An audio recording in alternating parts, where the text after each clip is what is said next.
حقیقت یہ ہے کہ اس طرح کے اضافے اصل دین میں ہوتے رہتے ہیں اور رفتہ رفتہ دین کا حصہ بن جاتے ہیں. یوں دین اسلام کی اصل شکل مسخ ہو کر رہ جاتی ہے. سلامی روزہ. استقبال رمضان کے طور پر سلامی روزہ شعبان کے آخر میں رکھا جاتا ہے. یہ روزہ نہ اللہ کے رسول صلی اللہ علیہ وآلہ وسلم نے رکھا اور نہ کسی اور کو رکھنے کا حکم دیا. حضرت ابو ہریرہ رضی اللہ تعالیٰ عنہ سے روایت ہے کہ رسول اللہ صلی اللہ علیہ وآلہ وسلم نے فرمایا جب نصف شعبان باقی رہ جائے، یعنی کہ 14-15 شعبان جب ہو جائے، اس کے بعد جو باقی شعبان رہ گیا ہے تو اس کے بعد روزہ نہ رکھو. یہ جامع ترمذی کی روایت ہے. حضرت ابو ہریرہ رضی اللہ تعالیٰ عنہ سے روایت ہے کہ آپ صلی اللہ علیہ وآلہ وسلم نے فرمایا رمضان سے 1 یا 2 دن پہلے کوئی شخص روزہ نہ رکھے، البتہ وہ شخص جو اپنے معمول کے مطابق روزے رکھتا آ رہا ہے وہ رکھ سکتا ہے. جیسے کہ آپ کو پہلے بھی بتایا ہے کہ اگر کسی کے جیسے لیڈیز کے روزے چھوٹے ہوئے تھے وہ رکھ رہی ہیں تو وہ رکھ سکتی ہیں، جیسے کوئی عذر ہے ان کا، یا کوئی ایسا پرسن ہے، مرد ہیں، ان کو عادت ہے زیادہ سے زیادہ روزے رکھنے کی، وہ پیر و جمعرات کا روزہ رکھتے ہیں، یا ایام بیت کے کوئی عورتیں ہیں روزے رکھ رہی ہیں، مرد رکھ رہے ہیں، اٹس اپ ٹو یو. 13، 14 اور 15 شعبان کا روزہ وہ مطلب ہر ماہ چاند کی 3 تاریخوں کو روزے رکھتے آ رہے ہیں، تو ایسے لوگ روزہ رکھ سکتے ہیں، کوئی مسئلہ نہیں ہے. جو عادی ہیں کہ وہ ہر مہینے ان کا یہ ایکٹ چل رہا ہے تو وہ روزے رکھ سکتے ہیں، لیکن خاص طور پر 15 شعبان کے بعد خصوصی طور پر روزے رکھنا، رمضان کے استقبال میں اپنے آپ کو پریپیئر کرنے کے لیے روزے رکھنا، تو ایسے روزے نہ نبی اکرم صلی اللہ علیہ وآلہ وسلم نے رکھے اور نہ ہی صحابہ کرام کو رکھنے کا حکم دیا. ہاں، آپ صلی اللہ علیہ وسلم پورے رمضان میں شعبان میں روزے رکھتے تھے، لیکن وہ آپ کے ساتھ مخصوص تھا. باقی لوگوں کو آپ نے، عام لوگوں کو آپ نے منع کر دیا کہ نصف شعبان کے بعد روزے نہ رکھے جائیں.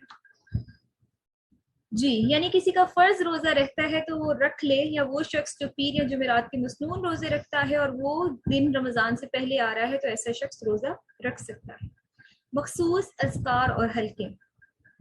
نصف شعبان کی رات لوگ مسجدوں میں حلقہ بنا کر بیٹھتے ہیں اور ہر حلقے کا ایک ذمہ دار ہوتا ہے. دیگر افراد ذکر اور تلاوت میں اس کی ابتدا کرتے ہیں، یعنی کہ پیروی کرتے ہیں. مثلاً کلمہ طیبہ یا دوسرے اذکار کو خاص طرز اور ترنم کے ساتھ پڑھتے ہیں، یعنی کہ مسجدوں میں اونچی آواز میں پڑھے جا رہے ہوتے ہیں خاص طرز کے ساتھ. یہ کچھ ساختہ اعمال ہیں جن کی دلیل قرآن و سنت میں موجود نہیں ہے.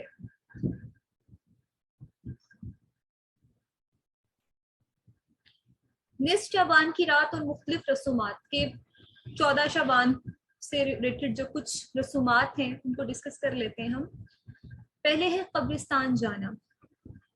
نصف شعبان کی رات کے بارے میں ایک بات مشہور کر دی گئی ہے کہ رسول اللہ صلی اللہ علیہ وآلہ وسلم اس رات بقیع کے قبرستان تشریف لے گئے، اور دلیل کے طور پر مندرجہ ذیل روایت پیش کی جاتی ہے کہ ام المومنین حضرت عائشہ رضی اللہ تعالیٰ عنہا سے روایت ہے جب رسول صلی اللہ علیہ وآلہ وسلم کی باری میرے پاس ہوتی تو آخر رات میں بقیع قبرستان کی طرف نکلتے اور کہتے سلام ہو تم پر اے گھر والے مومنو، جس کل کا تم سے وعدہ تھا کہ تمہارے پاس آنے والا ہے وہ تمہارے پاس آ چکا، اور اگر اللہ نے چاہا تو ہم تم سے ملنے والے ہیں. اے اللہ بقیع غرقت والوں کو بخش دے.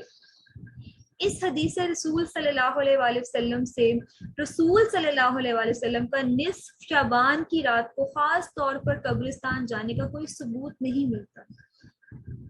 صرف یہ پتہ چلتا ہے کہ آپ صلی اللہ علیہ وآلہ وسلم اپنے معمول کے مطابق قبرستان گئے تھے. ہو سکتا ہے آپ صلی اللہ علیہ وسلم جیسے حضرت عائشہ رضی اللہ تعالیٰ عنہا نے اس حدیث میں فرمایا کہ جب بھی ان کی باری میرے پاس ہوتی تھی تو وہ آدھی رات کو قبرستان جاتے تھے، تو ہو سکتا ہے کسی ایک ٹائم پہ کسی ایک باری میں جب نبی اکرم صلی اللہ علیہ وآلہ وسلم اس رات قبرستان گئے ہوں، اس دن نصف شعبان تھی، تو اس کو اس چیز سے ایسوسیٹ کر لینا کہ ہر نصف شعبان کو قبرستان جانا ہے اور اپنے مردوں کے لیے اپنوں کے لیے دعا کرنی ہے، تو ایسا حدیث سے سنت سے ثابت نہیں ہوتا. آگے ہے قبر پر لکڑی گاڑنا. قبر پر لکڑی گاڑ کر مردے کے حسب حال کپڑے پہنائے جاتے ہیں اور اس سے باتیں کی جاتی ہیں، دعائیں اور گریہ زاری کی جاتی ہے. ان اعمال کا دین سے کوئی تعلق نہیں ہے. روحوں کی واپسی. بعض لوگ عقیدہ رکھتے ہیں کہ خاندان کی میتوں کی روحیں اس رات اپنے گھر آتی ہیں اور دیکھتی ہیں کہ ان کے لیے کیا پکایا گیا ہے. چنانچہ لوگ مٹھائیاں، حلوے اور دیگر اشیاء بنانے کا اہتمام کرتے ہیں اور انہیں گھروں میں مخصوص مقامات پر رکھا جاتا ہے تاکہ میت کی روح وہاں آ کر خوش ہو جائے۔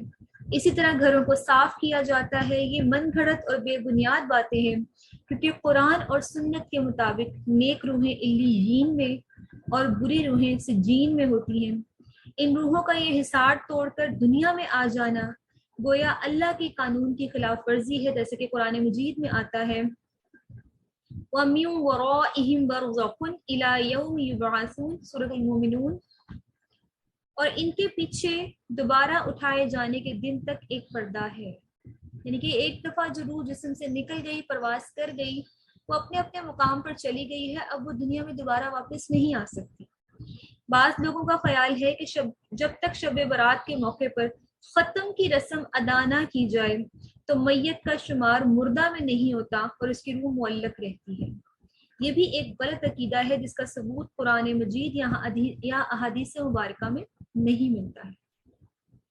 مردوں کی عید، بعض لوگ نصف شعبان کو مردوں کی عید کہتے ہیں۔ ان کے مطابق عید الفطر زندوں کی عید جبکہ شب برات مردوں کی عید ہے۔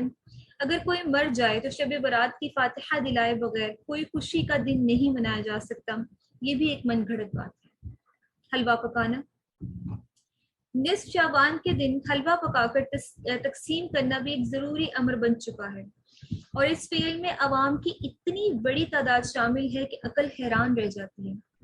دلیل یہ دی جاتی ہے کہ رسول اللہ صلی اللہ علیہ وآلہ وسلم کے دندان مبارک جنگ احد میں شہید ہوئے تو ان کو حلوہ بنا کر کھلایا گیا، حالانکہ جنگ احد شوال میں ہوئی اور حلوہ شعبان میں پکایا جاتا ہے۔ بعض لوگ کہتے ہیں کہ حضرت اویس کرنی نے رسول اللہ صلی اللہ علیہ وآلہ وسلم کی محبت اور اتباع میں دانت شہید کیے اور انہوں نے حلوہ کھایا۔ اس روایت میں بھی کوئی صداقت نہیں ہے۔ اس طرح کی بے بنیاد باتوں کی ایک طویل فہرست پائی جاتی ہے۔ چراغاں، آتش بازی، گھروں، چھتوں، مسجدوں، درختوں، قبرستانوں وغیرہ پر چراغاں کرنا، قندیلیں روشن کرنا، پٹاخے چھوڑنا، آتش بازی کرنا اور پوری رات اس کھیل تماشے کے ساتھ جاگ کر گزارنا نصف شعبان کی رات میں ایک معمول بن چکا ہے۔ یہ ہندوؤں کی دیوالی، مجوسیوں کی آتش پرستی کی نقل کے سوا اور کچھ بھی نہیں ہے، جبکہ رسول اللہ نے غیر مسلم اقوام کی